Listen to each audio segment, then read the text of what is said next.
이 성경에 대해서 전문 강사입니다. 그리고 이 성경에 관한 많은 책들을 저술하신 분입니다. 그래서 우리 노예에서 이러한 좋은 인물들이 우리나라, 우리 기장과 우리나라에까지 뻗쳐나갔으면 좋겠고요.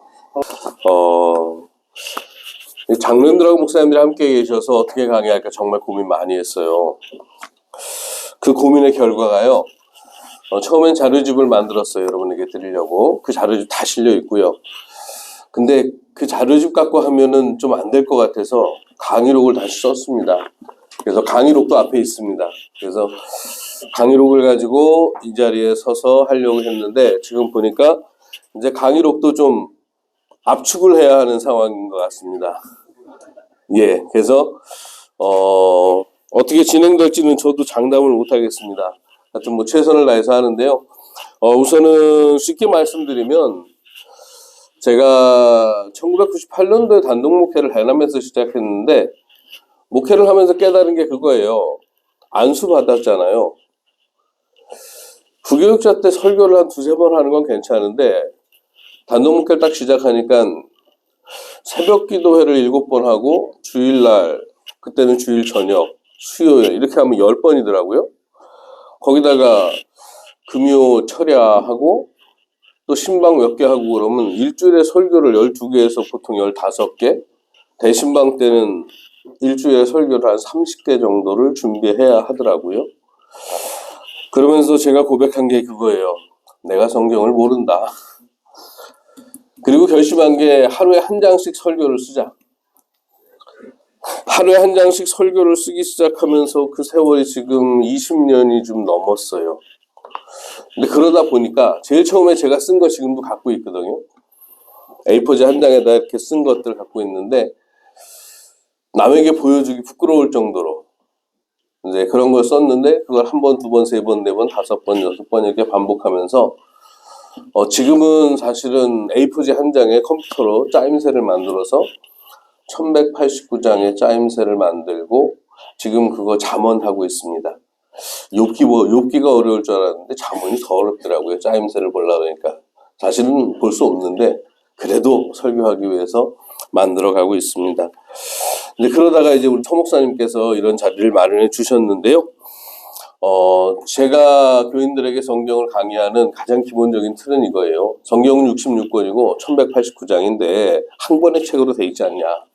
이 한 권의 책은 66권이지만 한 권이라는 거죠. 창세기 1장과 2장 하나님이 세상을 창조하셨다. 요한계시록 21장과 22장 사도 요한이 증언합니다. 내가 새하늘과 새 땅을 봤습니다. 그럼 요 말씀을 가지고 질문을 할 수가 있습니다. 하나님이 세상을 만들었는데 왜 하나님이 또 세상을 다시 만든다고 하냐. 그게 성경에 대한 첫 번째 질문이죠. 이제 그 질문을 가지고 그런 얘기를 하죠. 하나님이 만든 세상, 하나님 보시기에 잘못됐기 때문에 하나님이 다시 만들려고 하신다. 그렇기 때문에 이 성경 속에는 하나님이 어떻게 하셨고 앞으로는 어떻게 하실 것이고 예수님을 믿는 우리들은 어떻게 해야 되는지 그 모든 말씀이 이 성경책 속에 있다는 것입니다. 자, 일례로 제가 성경 보는 방식을 한번 얘기해 보면 여러분 성경책 다 있으시죠? 시편의 119편을 한번 찾아보세요. 시편 119편은 절수가요 176절이거든요. 이 핸드폰 앱으로 보면 확인이 되게 어렵습니다. 시편은 119편인데요. 119편이 176절까지 있는데 이 176절이요 8절씩 끊어집니다. 우리 목사님들은 다 아실 거예요. 그리고 이 8절씩 끊어지면 176절이요 22개의 연이 됩니다. 근데 이 22개의 연이 히브리어 알파벳, 알레벳, 기멜, 달레 이렇게 쭉 나가는데 이 알파벳이 22개거든요. 근데 첫 번째 연이요 알렙, 우리말로 하면 기역, 두 번째 연은 니은, 세 번째 연은 디귿 이렇게 해서 22개의 알파벳이 첫 글자가 돼서 176절을 8절씩 끊어서 그걸 다 형성하고 있어요. 자, 여러분 한번 생각해 보세요. 119편을 176절까지 왜 썼을까요? 8절로 나누어지면서 22번을 반복합니다. 그 이유가 뭘까요?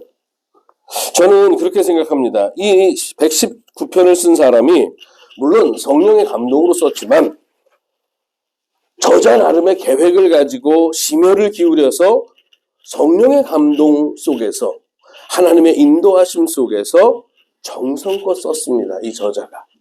그냥 쓴 게 아니죠. 다시 말하면요. 성경은 하나님의 말씀이지만 이 성경 속에는 성경을 쓴 사람의 마음과 의도가 있는 거예요. 시편 119편은 176절이지만 8개씩 나누어지고 그 8개씩 나누어지는 22절의 말씀은 사실은 딱 한마디입니다. 무슨 얘기를 하냐? 한번 다 같이 따라해 보겠습니다. 말씀대로 살아야 합니다. 말씀대로 살아야 합니다. 여러분 176절까지 있는 시편 119편이 8절씩 얘기하는 게 뭐냐면 말씀의 소중함을 얘기하거든요. 전부 다. 그리고 말씀대로 살아야 한다고 얘기하는 거예요. 자, 시편 119편을 이렇게 본다면 우리는 여기서 성경은 그럼 하나님의 말씀이지만 성령의 감동으로 된 것이지만 그 모든 성경 말씀 속엔 저자의 마음과 의도와 계획이 있다는 거죠. 자, 그러면 우리가 성령의 감동으로 된 하나님의 말씀을 읽을 때 저자의 의도와 그의 감정과 그의 의도를 파악할 수 있다면 하나님의 뜻을 보다 분명하게 알 수 있다는 겁니다. 그래서 저는 성경 1189장, 이게 사실은요, 여러분, 성경은요, 장이 없어요, 원래요. 그리고 절도 없어요, 원래는. 그런데 기독교 역사 가운데서 장을 나누게 되고, 제일 처음에 이제 절을 썼죠. 절을 하고, 그 다음에 이제 장을 나누게 됐어요. 자, 그렇지만 어쨌든 우리가 지금 우리가 쓰고 있는 개혁판 성경이 1189장으로 되어 있잖아요. 저는 목회를 하면서 이 대중성이라는 걸 되게 중요하게 생각하는 목사입니다. 평신도들이 쉽게 접근할 수 있고 함께 쉽게 나눌 수 있는 것, 그게 무엇인가. 그래서 지금에 있는 장으로 모든 것을 보는 건 문제가 사실 있어요. 조금은 있습니다. 그런데 제가 성경을 그렇게 읽어온 결과 제가 내리는 결론은 그거예요. 1189장 중에 70%는 장으로 다 봐도 돼요. 좀 과장해서 얘기하면 90% 이상은 장으로 다 볼 수 있습니다. 그렇기 때문에 1189장 장으로 1189개의 짜임새를 보면서 하나님 말씀의 진짜 의미가 무엇이고 그 의도가 무엇인지를 평신도들에게 쉽게 전달할 수 있다고 저는 생각합니다. 그래서 사실은 책을 썼고요. 그 책을 쓰고 나서 내가 성경을 어떻게 보지? 하면서 제가 쓴 책을 제가 봤어요. 제가 쓴 책을 제가 보니까 성경을 보고 글을 쓰는 설교를 하는 저만의 방식이 있더라고요. 그래서 그 방식을 가지고 단계를 만들었어요. 그 단계가 뭐냐면 여러분 교재 몇 페이지인지 모르겠는데 하여튼 나오는데 뭐냐면 한번 따라해 보겠습니다. 줄거리, 문단, 질문, 짜임새, 핵심어, 메시지, 적용, 결단, 실천, 간증. 자, 뭐냐면 한 장을 읽으면 먼저 줄거리를 보는 거예요. 그리고 문단을 나눠요. 아까 176절까지 있는 119편은 22개 문단이 자동적으로 만들어진 거잖아요. 자, 그런 다음에 나눈 문단을 가지고 질문을 하죠. 이 장의 짜임새는 도대체 뭔가? 그래서 그 짜임새, 여러분 문단 나눈 것과 짜임새는 좀 달라요. 그렇게 한 다음에 그 짜임새 속에서 핵심어를 찾고 그 핵심어로 그 장이 말하는 메시지를 만드는 거죠. 그리고 삶에 적용을 하면서 설교가 만들어지고 이거를 소그룹에서 한다면 자, 적용된 걸 가지고 소그룹에서 결단하고 밖에 나가서 실천하고 그 다음 주에 와서 내가 이 말씀 갖고 난 이렇게 살았습니다. 또는 이렇게 못 살았습니다. 서로 얘기하면서 말씀 소그룹이 자연스럽게 이루어지는 겁니다. 자, 우선 제가 여러분 시편 23편 말씀 다 아니까 23편 말씀으로 짜임새를 한번 말씀드릴게요. 자, 구약 성경 찾아보셔도 좋고요. 시편 23편에 보면은 1절 말씀이 이렇게 나오죠. 여호와는 나의 목자시니 내게 부족함이 없으리로다. 이게 저는 시인의 선언이라고 합니다. 자기 신앙 선언이에요. 하나님은 나의 목자다. 자, 맨 마지막 6절을 보면 이렇게 말합니다. 내 평생에 하나님의 선하심과 인자하심이 영원히 나를 따르니 내가 여호와의 집에서 영원히 살리로다. 이거는 다짐하는 거예요. 하나님이 나의 목자니까. 자, 1절에서 하나님이 나의 목자니까 6절에서 나는 하나님과 함께 평생 살겠습니다. 그러면서 그 이유를 얘기해요. 2절과 3절, 4절, 5절. 2절 말씀에서 뭐라고 얘기하냐면 그가 나를 푸른 풀밭에 누이시며 쉴만한 물가로 인도하시는도다. 나를 먹이고 입히고 쉬게 해주시고 나를 키워주시고 나를 양육시켜주시는 하나님을 얘기합니다. 자, 그러면서 3절에서 내 영혼을 소생시키시고, 이것도 양육이거든요. 자, 그 다음에 자기 이름을 위하여 의의 길로 인도하시는도다. 2절과 3절은 양육하시고 인도하시는 하나님이죠. 자, 4절 말씀. 내가 사망의 음침한 골짜기를 다닐지라도 해를 두려워하지 아니할 것은 주께서 나와 함께 하십니다. 이거는 나를 보호하고 지켜주시는 겁니다. 5절 말씀에서 주께서 내 원수의 목전에서 내게 상을 베푸시고 기름을 내 머리에 부으셨으니 내 잔이 넘치나이다. 나를 승리하게 하시는 하나님이죠. 자, 하나님은 내 목자야. 왜? 나를 양육하시고 나를 인도하시고 나를 보호하시고 나를 지켜주시고 나에게 승리를 주시는 하나님이기 때문이야. 그래서 나는 하나님의 집에서 영원히 살 거야. 자, 여러분, 제가 예화를 든 것도 아니고요. 뭐 설교를 위한 도입 이런 거 하나도 없었어요. 자, 시편 23편의 말씀을 가지고 짜임새를 갖고 제가 말씀드려요. 자, 보세요, 여러분. 23편의 시인은 선언을 했습니다. 그리고 다짐을 했습니다. 이유가 있어요. 이 시인은 하나님이 나를 양육하시고 나를 인도하시고 나를 보호하시고 나를 승리하게 하시는 놀라운 하나님이기 때문에 나는 하나님과 함께 하나님 집에서 영원히 삽니다. 이 고백을 하는 것입니다. 여러분, 이 고백이 우리 모두의 고백이 되기를 간절히 소망합니다. 자, 이게 짜임새 설교예요. 성경은 여러분, 제가 이 짜임새를 글을 쓰다가 책을 내고 글을 쓰다 보니까 어쩌다가 보니까 이렇게 됐어요. 한 20년을 하다 보니까 이렇게 하면 이게 설득력이 있네? 많은 사람들이 목사의 설교를 듣고 은혜를 받습니다. 감동을 받습니다. 신앙의 결단을 하죠. 신앙생활을 열심히 하게 됩니다. 자, 그런데 그게 아니라 목사는 옆에서 돕는 사람이 되는 겁니다. 말씀을 풀어주는 사람입니다. 설명해주고 설득해주죠. 그런데 신앙을 결단하는 것은 목사의 설교를 통해서가 아니라 내가 들고 있는 성경책, 이 성경책을 통해서 내가 내 신앙을 결단하는 거죠. 자, 새로운 시대. 지금 가만히 생각해보면 새천년이 시작된다고 세상은 막 들떴는데 제가 그때 질문을 가진 게 있어요. 새천년이 시작되면 뭐가 달라질까? 똑같을 텐데. 근데 한 20년, 27년째 지금 단독 목회 하는데 목회를 하면서 제가 짜임새라는 거를 스스로 제 이름을 붙였어요. 짜임새로 성경 보기. 이렇게 하면서 저희 교회에서 한 코로나 전에 한 3년 소그룹을 했어요. 그리고 목사님들하고도 한 2년 좀 넘게 후배 목사님들하고 일주일에 한 번씩 이걸 하고 이제 그러면서 저 자신도 많이 배우고요. 그래갖고 결심을 했어요. 예전에는 그냥 이게 성경 전체를 이렇게 볼 수 있을까? 근데 지금은 봐도 돼. 볼 수 있어. 네, 그렇게 합니다. 지금 오늘 새벽에도 이제 잠언 하다가 이걸 어떻게 짜임새를 도저히 만들 수 없는데 근데 그래도 그냥 계속 읽어봐요. 계속 읽어봐. 그러면서 나름대로 평신도들에게 보다 설득력 있게 다가가기 위해서 성경 본문을 갖고 짜임새를 만들거든요. 자, 하나만 더 볼게요, 여러분. 마가복음 3장 한번 펴보실래요? 마가복음 3장에 보면 마가복음 1장과 2장은 그렇습니다. 예수님이 등장해요. 마가복음 1장에서 예수님이 등장하셔서 하나님 나라의 복음을 딱 선포하고 나서 가르침과 치유의 사역을 쭉 해요. 자, 그러다가 2장에 가면은요, 예수님이 치유와 회복의 사역을 하는 이유를 말해요. 뭘 갖고 내가 이걸 하냐? 중풍병자의 치유 얘기가 나오더니 마가복음 2장에. 그러면서 죄를 사하는 권세를 갖고 있다. 딱 얘기하십니다. 자, 1장과 2장에서 예수님이 등장하고 예수님이 뭘 하시는지, 왜 하시는지의 이야기가 1장과 2장이 딱 나오잖아요. 마가복음 3장으로 딱 넘어가면 첫 번째 등장하는 게 헤롯 당과 바리새인들이 등장하는데 이들이 뭐라 그러냐면 예수를 죽이려고 고발할 빌미를 찾습니다. 이게 뭐냐면 마가복음은 되게 속도가 빨라요. 전개 속도가. 1장과 2장에서 예수님 얘기를 딱 해요. 예수님의 복음 선포. 그 다음에 3장에서 바로 사람들의 반응을 얘기합니다. 마가복음 3장은 4가지의 반응이 나와요. 앞에 2개, 뒤에 2개, 가운데는 다른 거거든요. 자, 마가복음 3장에서 보면요. 예수님을 눈에 가시처럼 여기는 사람이 등장합니다. 앞에. 그리고 두 번째 이야기로 예수님한테 가면 내 병 고칠 수 있어. 하고 몰려드는 사람들이 있어요.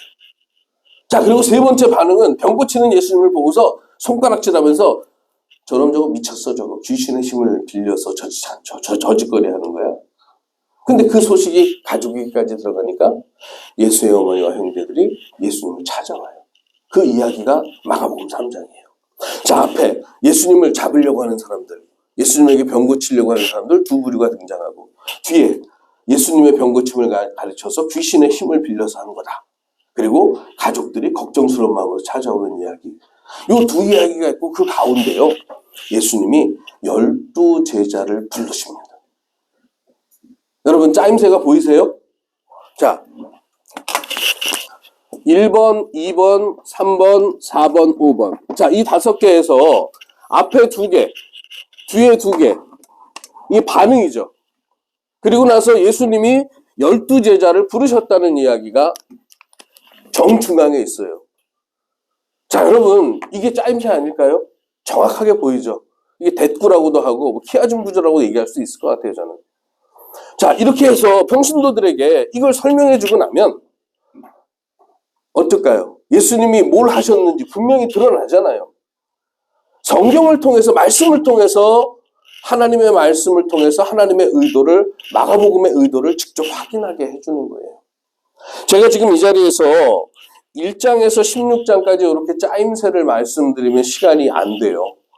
그래서 그게 불가능하다는 거 알고요. 여러분 자료지 59페이지에 보면 마가복음 짜임새 1장에서 16장까지 쫙 넣어놨습니다. 관심 있는 분들은 성경을 읽고 그 표를 뚫어지게 바라보시면 아실 거예요. 그런데도 모르겠다, 궁금하다 하면 저한테 오시면 제가 알려드리겠습니다. 자, 그래서 이 시간에는요, 한 장 짜임새를 안 하고 마가복음 16장의 짜임새를 그렇게 볼 수가 있습니다. 그건 제가 본 거예요. 근데 보는 사람마다 다 다르게 볼 수 있습니다. 자, 그런데 마가복음 짜임새를 16장을 그렇게 보고 나니까 여러분 1장에서 16장까지가요, 저한테 그림이 그려져요. 이게 참 재밌는 겁니다. 예를 들어서 다윗의 이야기가 여러분 사무엘상 16장에서 열왕기상 2장까지 나오거든요. 다윗이. 열왕기상 2장까지 포함하면 42장, 그거 빼면 뭐 40장 이렇게 얘기할 수 있는데, 다윗의 그 이야기도요, 정확한 짜임새가 있어요, 보니까. 사울의 이야기도 짜임새가 있고요, 솔로몬의 이야기도 정확한 짜임새가 있고요. 신기하더라고요. 제가 처음에는 그런 게 눈에 안 보였는데, 이걸 보기 시작하니까 이제 성경에 나오는 한 인물에 대해서도 짜임새가 있고 한 권에 대해서도, 예를 들어서 민수기 같은 경우 보면은 민수기도 명확한 짜임새가 있거든요. 그 짜임새를 이해하고 나면 성경 보는 눈이 달라져요. 자, 그래서 오늘은 짧게 이 마가복음 이야기를 제가 좀 해드리려고 그래요. 자, 여러분 제가 지금 마가복음 이야기를 하면 시간이 얼마나 걸릴지는 모르겠는데 하여튼 좀 줄여서 해보겠습니다. 자, 우선 마가복음 1장에 보면 세례 요한이 먼저 등장하죠. 자, 세례 요한이 등장하고 나서 예수님이요, 세례받고 그 다음에 시험을 당하는데, 시험 당하는 이야기가 한 줄밖에 없어요. 자, 그러면서 마가복음 1장 14, 15절에서 하나님 나라가 가까이 왔다, 회개하고 복음을 믿어라, 예수님의 공생애가 본격적으로 시작되는데, 이것이 14절, 15절인데 1장 16절에 보면은요, 예수님이 제자를 부르셔요. 여러분 이거 되게 중요한 얘기예요. 마가복음은 다른 얘기를 안 해요. 예수님이 어떻게 등장했어? 하나님 나라의 삶을 시작했어. 복음을 선포하기 시작했어. 이 얘기 딱 끝나자마자 예수님 제자 불렀어. 이렇게 나온단 말이에요. 그러면 이 마가복음이라는 책은요, 예수님을 이야기하는 책이지만 사실은 예수님을 이야기하는 거를 전제하고 밑바닥에 깔고 그게 멍석이란 말이에요. 마가복음은 예수님 이야기가 멍석이고 진짜 얘기는 뭐냐면 예수님이 오셔서 너 뭐 하셨는지 알아? 그거를 얘기하는 거예요. 그러니까 복음 선포를 시작하셨다 하면서 1장 16절에서 바로 제자를 불렀다 이렇게 얘기하는 거죠.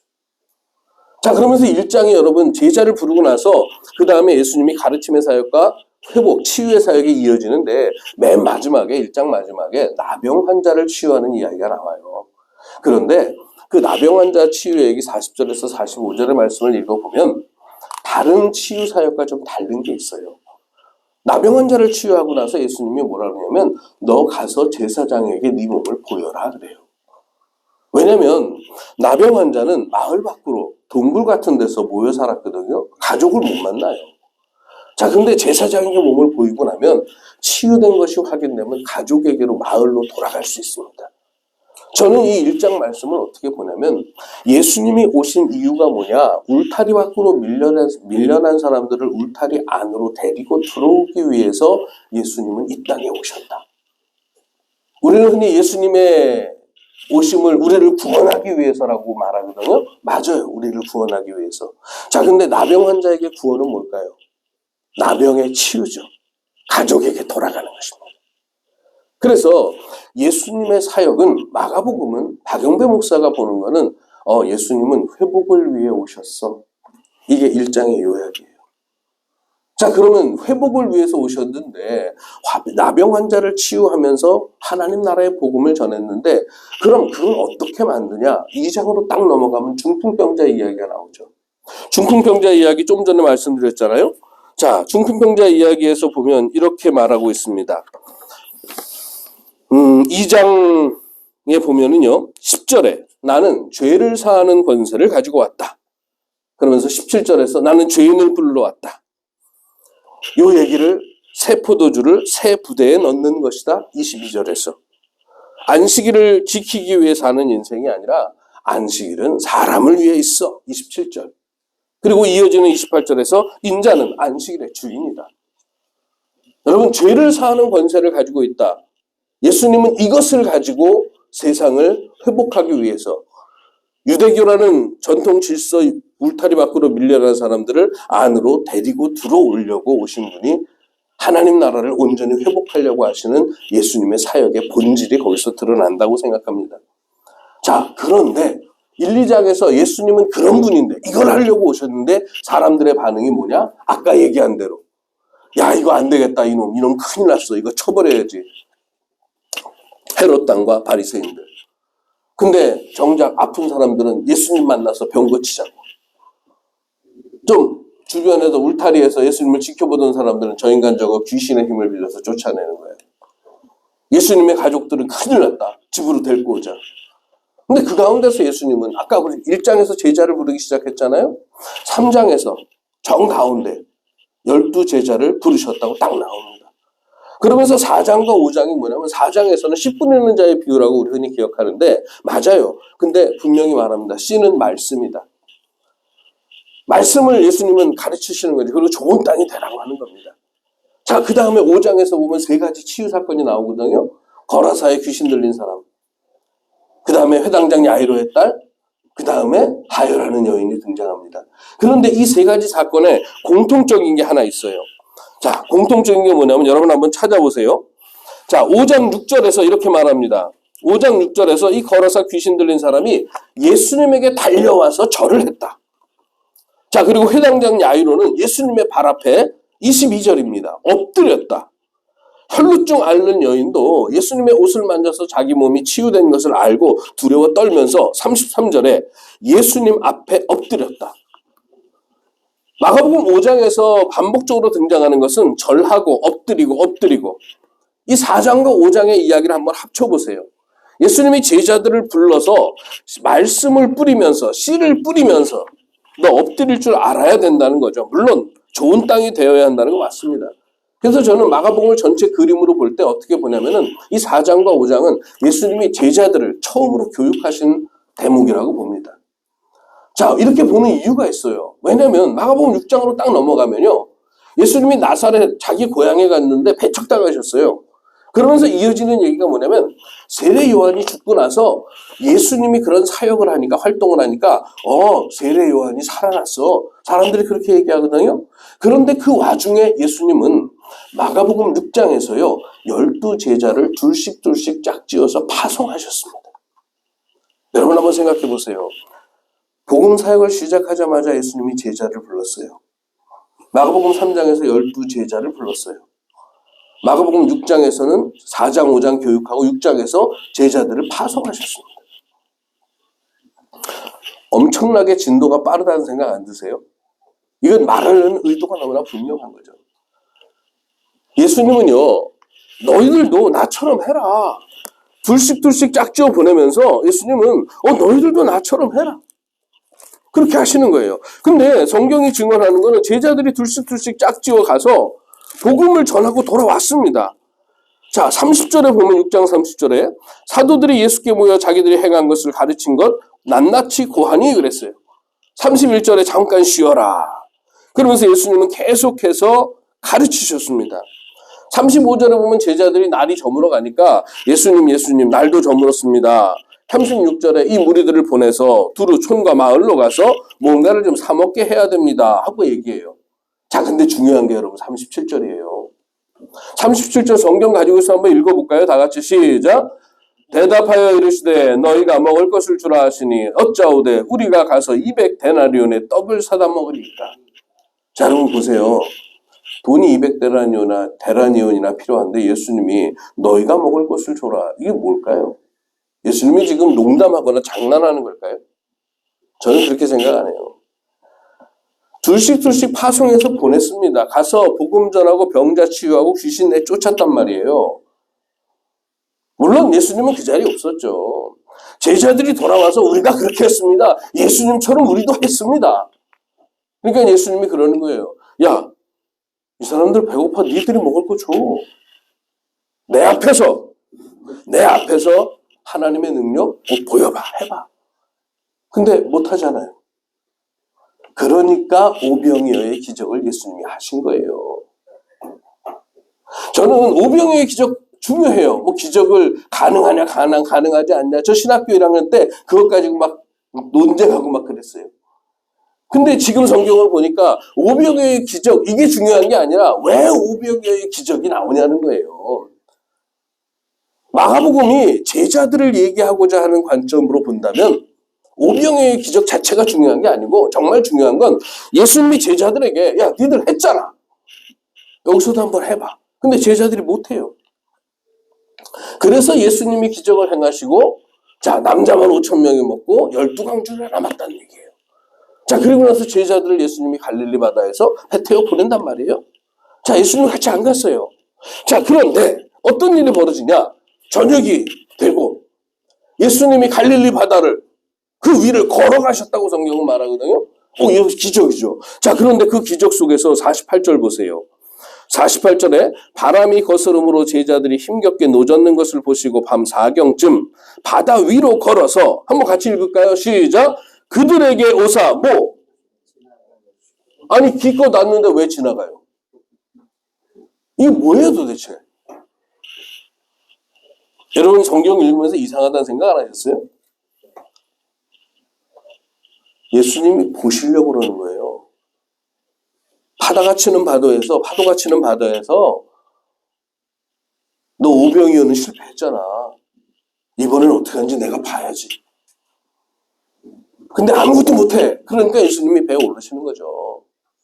자 여러분 마가복음을 이렇게 보면은요. 자 예수님은 계속 병자를 치유하시면서 제자들이 아직 안 돼. 예수님 앞에서 못해요. 예수님 없을 때 했는데.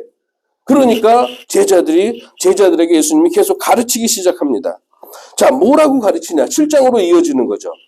다시 가르침을 시작하면서 자, 7장에 보면은 하나님의 계명을 버리고 사람의 전통을 지키는 자들을 따라가지 말아라. 7장 8절과 9절과 13절에 반복됩니다. 똑같은 말씀이. 그러면서 이제 정결법을 얘기하는데 자, 예수님이 하는 말씀의 핵심은 이거죠. 야, 들어가는 게 문제가 아니라 사람에게서 나오는 게 문제야. 이 가르침을 하고 나서 그 다음 7장 24절부터 30절까지 정결하지 않은 부정한 여인, 이방 여인, 수로복인의 여인의 딸을 고쳐줍니다. 정결하지 않은 이방 여인을 치유하는 거죠. 보라는 거예요. 예수님이 제자들에게. 야 봐라. 장로들의 전통 부정한 거 안 되잖아. 이건 죄인이잖아. 멸망받을 인간이잖아. 근데 아니야. 봐봐. 회복되잖아. 하나님의 능력이 임하잖아. 그리고 31절에서 37절에 귀먹고 말도 듣는 부정한 사람을 치유하죠. 저는 이걸 다 제자들 향한 교육이라고 봅니다. 자, 그러니까 8장 1절에서 예수님께서 이제 우리가 먹을 것이 없는 걸 보고 예수께서 제자들을 불러 이릅니다. 뭐라고 얘기하냐면 8장 2절에 내가 무리를 불쌍히 여기노라. 이들 그냥 보내면 가다가 쓰러져 기진하리라. 가다가 죽는다는 거죠. 근데 제자들이 그래요. 아이고 멀리서 온 사람들이 있지만 무엇으로 이 사람들을 배부르게 하리이까? 그러니까 예수님이 또 묻습니다. 다시. 야, 도대체 떡이 몇 개 있는데? 하니까 7개 있습니다. 그러면서 물고기도 한 2마리 있다 그래요. 그래 이걸 저는 오병이어에 맞춰서 7병 수어 이렇게 한자로 그렇게 얘기하거든요. 근데 이 사건 또한 뭐예요?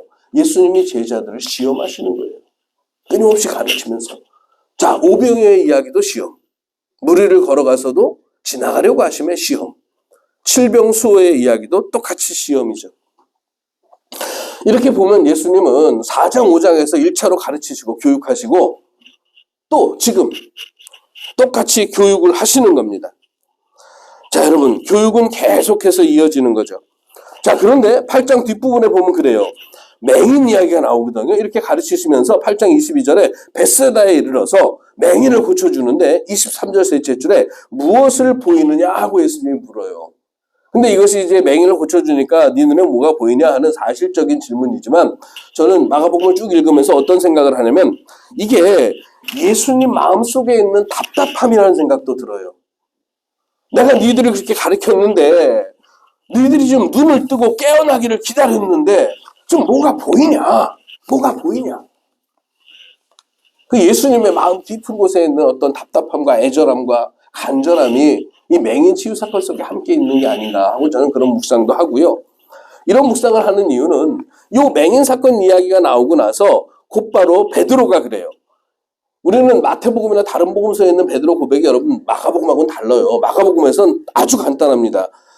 주는 그리스도 신이이다. 내가 누구냐? 주는 그리스도 신이이다. 예수님은 우리의 구원자이고 우리는 예수님을 따라갑니다 하고 얘기하는 거죠. 자, 여러분 이렇게 자 보세요. 제 손 한번 보실까요? 벳세다의 맹인 이야기가 8장에 나오잖아요.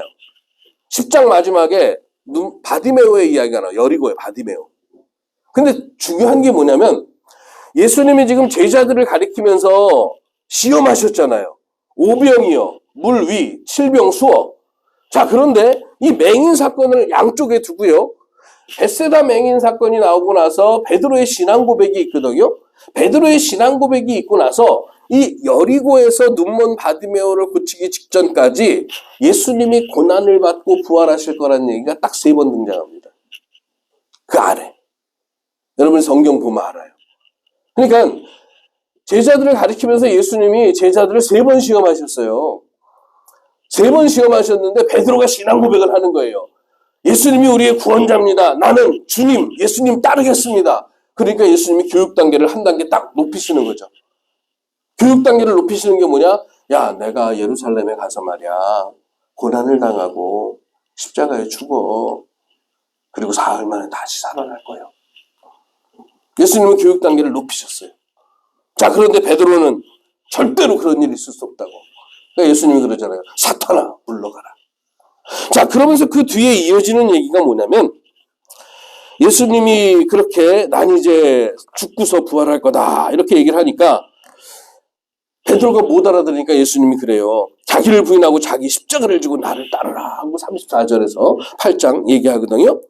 근데 예수님이 이제 제자들을 데리고 산에 올라갔어요. 변화산에. 근데 베드로가 한다는 얘기가 무슨 얘기냐? 아, 여기 모세도 있고 엘리야도 있으니까 초막 셋을 지어서 여기서 함께 살았으면 좋겠어요. 근데 하늘에서 음성이 들리잖아요. 너는 예수의 말을 따르라고. 예수님이 산에서 내려오거든요. 산에서 내려오니까 귀신 들린 아이를 제자들이 못 고칩니다. 믿음이 없는 자들아 이렇게 얘기하죠. 자, 그러면서 제자들의 모습은 뭐냐면 9장으로 딱 계속 넘어가서 서열 다툼을 하고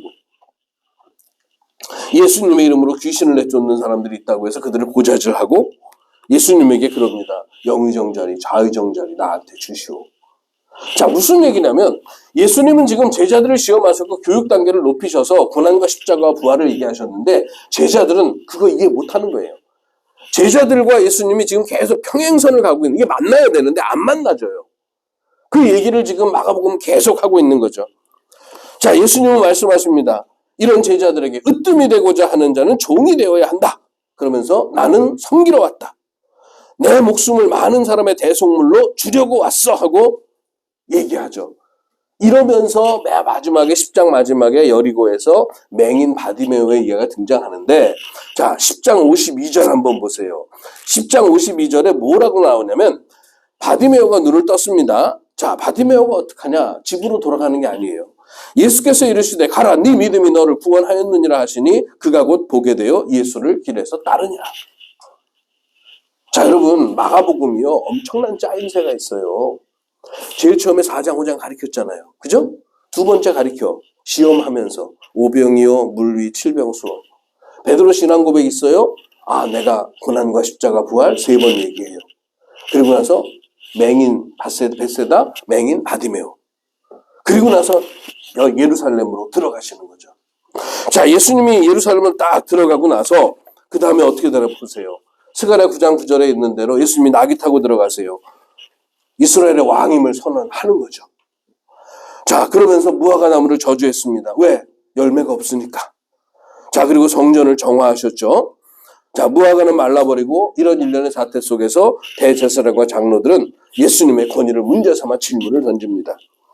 자, 그리고 12장에서는 그래요. 예수님이 악한 포도원의 농부 비유를 하면서 저는 이 농부 비유를 이렇게 읽어요.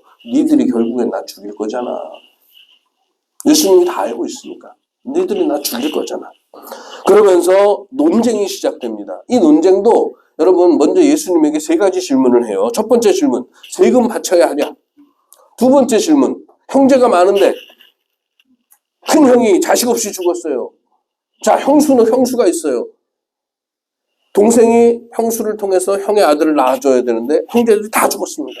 천국 가서 어떻게 되냐? 이 여인은 누구의 아내냐? 자, 3번째 질문, 가장 큰 계명, 첫째 계명이 뭐냐? 예수님이 이 3가지 질문에 답변을 하셨거든요. 자, 그리고 나서 예수님이 질문합니다. 누가 그리스도가 왜 다윗의 자손이냐? 첫 번째 예수님의 질문. 그리고 율법학자들을 향해서 경고하고 그 다음에 3번째로 과부가 넣은 헌금 전 재산이다 하고 칭찬하죠. 예수님의 반대자들이 3가지 질문을 하고요. 예수님도 3가지를 얘기하는 거예요. 그리고 나서 13장에서 성전 파괴. 이제 헤롯 대성전을 칭찬하는 제자들의 이야기를 듣고 성전 이거 다 파괴될 거야 하면서 종말의 이야기가 13장에서 이어집니다. 자, 그러면서 14장 1절 이거 한번 찾아보세요. 14장 1절 여러분 중요합니다. 대제사장과 서기관들이요 흉계로 잡아 죽일 방도를 구하며 라고 했어요. 14장 1절에. 자, 그런데 여러분 앞쪽으로 가면요 안 찾으셔도 돼요. 제가 읽어드릴게요. 3장 1절에 3장에 보면요 2절에 사람들이 예수를 고발하려 하여 안식일에 그 사람을 고치시는가 주시하거늘 하고 나옵니다. 그리고 6절에 3장 6절에 바리새인들이 나가서 헤롯 당과 함께 어떻게 하여 예수를 죽일까 의논하니라. 여러분 마가복음은요 3장에서부터 14장까지 예수님을 죽이려고 하는 게 이미 판에 깔려 있는 거예요. 복음서 후반부에 가면 예수님을 사람들이 죽이려고 해서 그거 아니에요. 다른 복음서하고 달라요. 마가복음은 3장에서부터 예수님을 죽이려고 그래 사람들이. 1장 2장에서 예수님을 딱 보고 나서. 근데 그 밑바탕에서 14장까지 가서 이젠 더 이상 미룰 수 없어. 예수 죽여야 돼. 그러니까 3장에서 14장까지를 읽으면서 여러분 예수님을 죽이려고 이미 판이 깔려있는 상태에서 예수님이 뭘 하셨나 그걸 봐야 되는 거죠. 그럴 때는 마가복음이 전혀 다르게 보입니다. 자, 그래서 보면은요 14장에 예수님을 죽이려는 사람들이 등장하고 그 다음에 머리에 향유를 부은 여인이 등장하고 가룟 유다는 예수님을 팔아버리고 저녁 만찬을 하면서 우리는 최후의 만찬이라고 그러잖아요. 이것은 내 몸이다. 이것은 내 피다. 이렇게 얘기하죠. 근데 여기서 이제 몸과 피의 성만찬의 시작인데 이게 저는 이렇게 얘기해요. 예수님이 야, 날 먹어. 나를 먹어. 난 갈릴리로 갈 거야. 이 말은 무슨 얘기냐면 내가 살던 삶을 너희들이 살라는 거죠. 나를 먹어. 여러분 제가 어려서 들은 말 중에 그런 말이 있어요. 자식들은 부모를 잡아먹는다고. 부모들의 삶이 있어야 자식의 삶이 이어지는 거죠. 자식들은 부모를 먹고 사는 거죠. 예수님이 지금 똑같은 얘기하는 거 아니에요? 야, 나를 먹어. 나 먹고 네가 내 이름으로 살아. 그래서 우리는 예수님의 이름으로 기도한다고 하잖아요. 자, 그런 최후의 만찬이 있고 나서 베드로가 이제 예수님이 붙잡혔을 때 3번 부인할 거라고 예언이 있고 그 다음에 예수님은 겟세마네 동산에서 기도하십니다. 이 잔을 옮기소서. 예수님 붙잡혀서 끌려갔어요. 자, 그러면서 제일 처음에 대제사장에게 끌려가서 신문당하고, 그때 베드로는 3번 예수님을 부인하고, 그 다음에 빌라도에게 끌려가서 신문당하고, 정치범, 유대인의 왕이라는 제목으로 십자가형을 받았습니다. 자, 15장의 특징적인 게 38절이에요. 38절에 뭐라고 나오냐면 성전 휘장이 위에서 아래로 찢어져 둘이 되라. 둘이 되었다. 자, 근데 누가 이때 성전 휘장을 가서 봤을까요? 아니에요, 여러분. 이거는 예수님의 십자가의 죽음이 어떤 의미인지를 우리에게 말해주는 거죠. 이제는 여러분 성전 휘장 그 지성소 안에는 대제사장만 1년에 한 번 들어갔어요. 대제사장도요 발목에 끈을 묶고 들어가요. 왜? 방울을 달고 방울 소리 안 나면 끄집어내야 되니까. 하나님께 벌 받아서. 자, 근데 그 휘장이 찢어졌단 말이에요, 지성소. 이 말은 뭐냐면 예수님의 이름으로 이제 누구나 하나님께 나아갈 수 있다는 거죠. 이 말씀을 마가복음 전체에서 보면 이런 거죠. 마가복음 1장 15절에서 예수님은 하나님 나라가 가까이 왔다고 선포하면서 복음의 사역을 시작하셨어요. 자, 13장 2절에서 예루살렘 성전이 무너진다 그랬잖아요, 예수님이.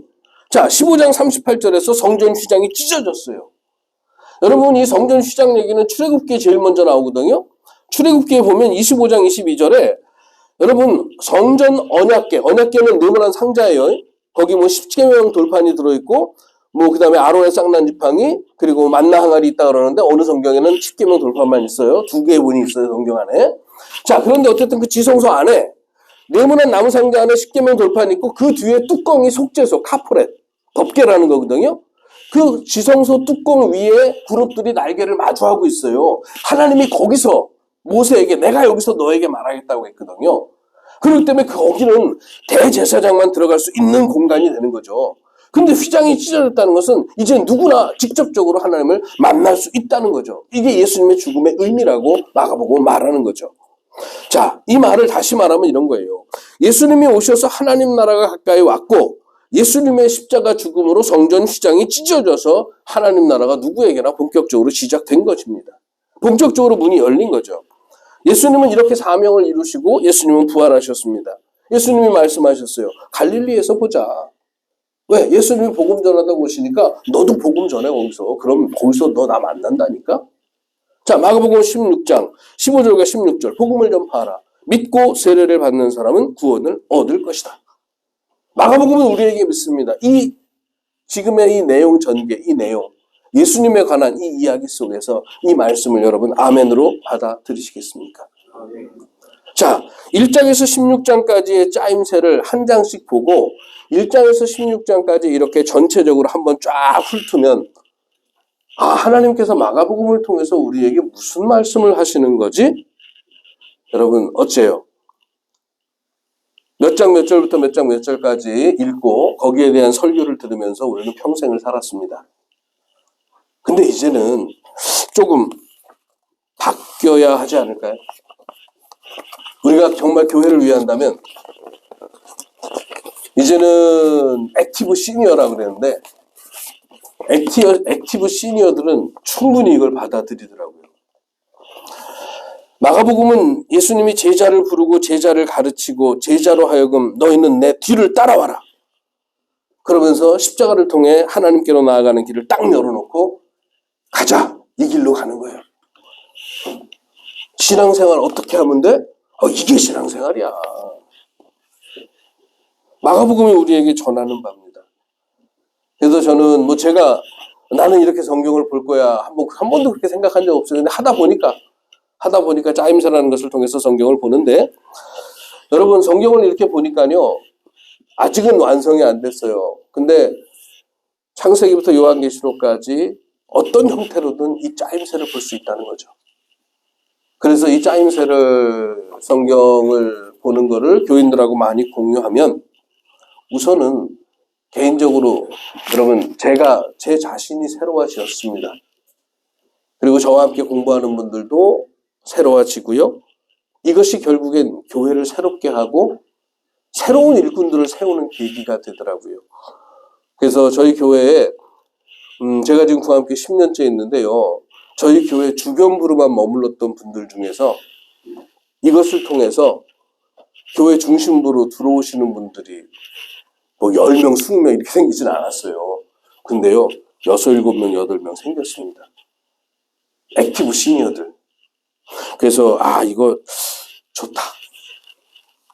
은퇴할 때까지 하여튼 한번 집중해서 열심히 해보자. 네, 그런 생각 하고 있습니다. 맞춰도 되겠습니까? 네, 감사합니다.